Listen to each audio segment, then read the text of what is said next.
Tolkien loved linguistics, not to be confused with linguini, and the languages he created played an important role in his world building. One of those languages that played a very important role was Khuzdul, yet despite its importance, we know very little about it.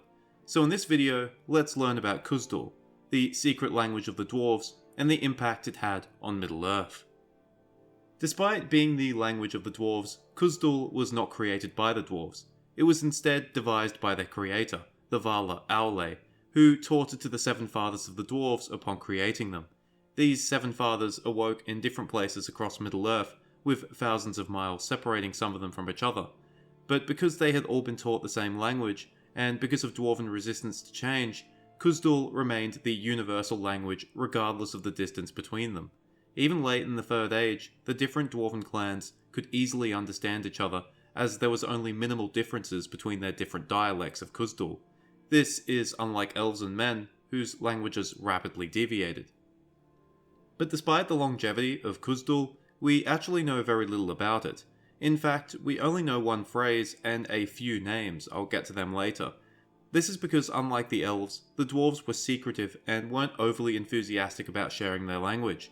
When dealing with other peoples, dwarves would always adopt their language, which wasn't a problem for them because they were swift learners.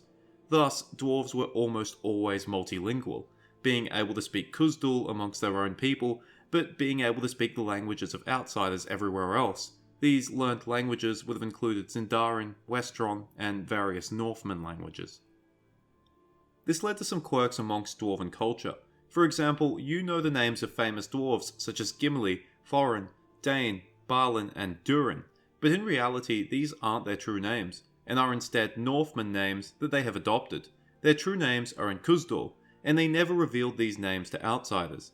They even went as far as inscribing their adopted names upon their tombs should outsiders come across them. We see this with Balin's tomb in Moria. We do know some true dwarven names though. Azagal, the famous lord of Belagost, and Gamil Zirak, a famous smith of Nogrod. The names of the three petty dwarves we meet also appear to be in Khuzdul: Mim, Ibun, and Kim. Dwarves also adopted writing from other races, namely the script known as the Kurth, invented by the Sindar in the First Age. The Kurth was largely replaced by Tengwar, the Noldoran script that was invented by Feanor. However, the dwarves continued to use the Kurth as the straight letters were better suited to carving into stone, unlike the Tengwar, which was largely cursive. By the end of the Third Age, Kurth was sometimes known as dwarf letters, due to the fact that the dwarves were the only ones who still used it. So if dwarves were so secretive with their language, then how did Khuzdul have an impact upon Middle-earth? Well, although the dwarves were secretive with Khuzdul, they were not against teaching it. The main issue was that outsiders, especially men, found Khuzdul quite difficult to learn. However, we know for a fact that some men were able to learn it, or at least learn parts of it. When men first awoke in the East, many of them encountered dwarves before they encountered elves. One such group was the third house of the Edain, who would later be known as the House of Hador, or the Hadorians. They shared a language with the House of Beor, known as Taliska, but they spoke different dialects. The Beorian dialect had elven influence, thanks to their encounters with the Avari, whereas the Hadorian dialect had dwarven influence, thanks to their encounters with the dwarves in the east. We are also told that Easterling languages were also influenced by the dwarves, probably even more so than the languages of the Edain, given that the Easterlings were less fond of elves. The Hadorian dialect of Taliska would become the dominant language of the Edain, and it would eventually evolve into Adunaic, the language of the Númenóreans. After the downfall of Númenor, Adunaic became less used in the Westlands, but it still had a major influence upon the languages of Middle-earth. Westron, which would become something of a universal language in the Westlands, originally started as a Creole version of Adunaic. Westron would be used by hobbits, most men, many elves, most dwarves, and even creatures of shadow such as orcs, trolls, and dragons. So, rather ironically, the greatest foes of the dwarves would end up using a language that was descended from Khuzdul. The Khuzdul influence upon Adunaic, and therefore on Westron, is very difficult to miss. For example, take Adunaic names such as Belzagar, Adunakor, Gamilzagar, and Gamilcad, and compare them to Khuzdul names such as Tamonzahar, Gamilzarak, Keled Zaram, and Barazanbar. There are clear relations between certain words. Gimil translates to star in Adunaic, Kibil translates to silver in Khuzdul, Faraz translates to gold in Adunaic, Baraz translates to red in Khuzdul. You can still see the influence of Khuzdul in Westron too. Banazar is the Westron word for simple-minded. So even though the Dwarves were very secretive with Khuzdul, the language still ended up heavily influencing the languages of men, and the relation is quite clear even thousands of years later. I said earlier that I was going to mention the Khuzdul phrase that we know, and also some of the names, because personally I think the names are awesome and they're super satisfying to say.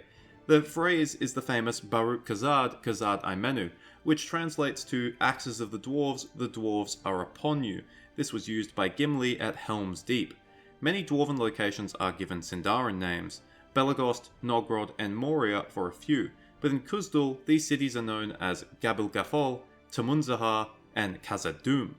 Khazad-dûm is kind of funny because it literally translates to Dwarves Mansion or Dwarves Hall, which would be like naming a city on Earth Humansville or Humanstown. The mountains above Khazad-dûm are known as Redhorn, Silvertine, and Cloudyhead, or Karadras, Kalebdil, and Fannuidol in Sindarin, but in Khuzdul these names are Barazanbar, Zirak-Zigil, and Bundushatha. The river Celebrant is known as Kibil Nala, the Miramir is known as Keled Zaram, and the valley of Nandahirion is known as Azanul Bazaar. Many other Dwarven locations such as Erebor, the Iron Hills, or the Glittering Caves never received Khuzdul translations.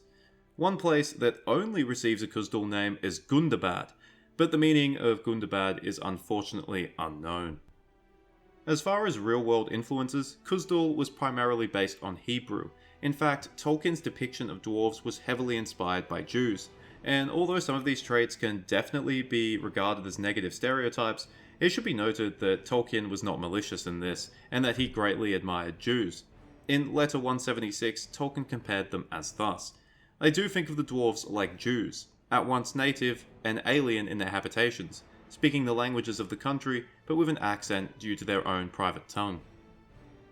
Thank you for watching. I hope you enjoyed it, or at least found it interesting. If you want videos on some of Tolkien's other languages, please let me know. Personally, I believe Khuzdul is awesome. It's a shame that we didn't get more translations in the story. Cheers, farewell, and remember, the dwarves might try to keep Khuzdul secret, but nothing is safe from Duolingo.